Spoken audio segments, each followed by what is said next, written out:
Ассаламу алейкум, друзья. Мир вам. С вами Чечен Синдром. Друзья, сегодня хотелось бы рассказать вам о чеченце, вокалисте группы Lycanthropy спел, под псевдонимом Сармак. Сармак, в переводе с вайнахского, означает дракон. Если верить его странице на MySpace, настоящее имя и фамилия Заур Мажев, молодой чеченец, проживавший в Бельгии и скрывавшийся под псевдонимом Сармак, играл самый настоящий, сырой и депрессивный блэк-метал. Вообще чеченцы известны своей любовью к волкам, как и блэк-металлисты, кстати. Поэтому название проекта «Заклятие Ликантропии» отражает этническую принадлежность Заура, так и его эстетические устремления.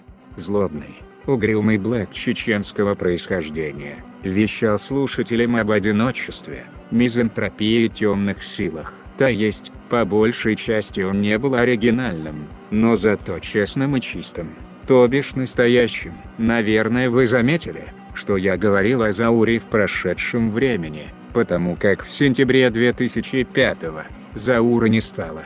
Диагноз – сердечная недостаточность. Зауру было всего 20 лет.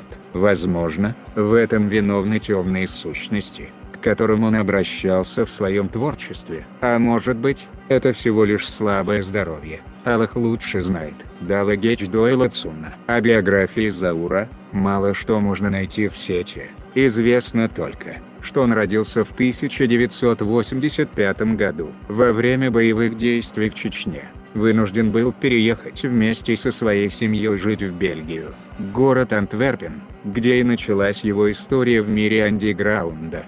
Любовь к музыке у музыканта сложилась еще с малых лет. С 17 лет Заур участвовал и являлся одним из создателей музыкальной группы Lycanthropy спел. Также он являлся участником блэк-метал группы Раби.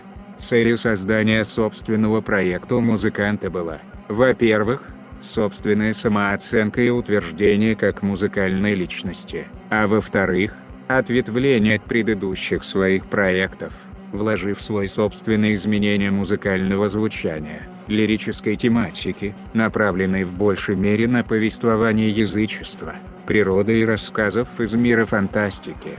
Если бы не смерть, планы были грандиозные, и в мире темной музыки Сармак занимал не самое последнее место, имея свое положение на хорошем счету среди как поклонников данного жанра, так и среди музыкальных обозревателей. На тот момент у музыканта был заключен контракт с французским лейблом Underground Propaganda Records, на котором вышел единственный демо-альбом «Дейцарш» с элементами вайнахской мифологии. Вот он сейчас и звучит на фоне. Его релиз состоялся 5 декабря 2005 года ограниченным тиражом в 300 копий.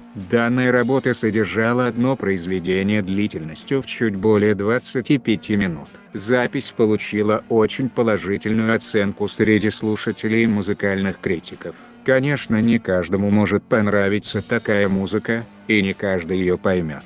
Честно говоря, я и сам не любитель такого жанра музыки, но тем не менее, я знаю, что у Заура есть фанаты по всему миру, которые до сих пор его слушают. Также Заур делал и каверы на песни группы Кино, Виктора Цоя. Кстати, то, что сейчас звучит на фоне, это поет Заур. И еще у Заура есть кавер на чеченскую песню «Теркаться Сури» группы, или которую также вы сейчас можете слышать. После смерти Заура, все его проекты перестали существовать. Однако он оставил большой след в мире блэк-металла. О нем остались лишь хорошие воспоминания среди музыкальных коллег, на которых Сармак оказал влияние, а также среди фанатов. Друзья, это видео изначально я делал для поклонников творчества Заура, да и просто в память о Зауре, но как бы этого не хотелось, все-таки находятся люди, которые пишут всякие негативные комментарии. Просьба к ним – не писать под видео всякие гадости, тем более человека нет уже в живых.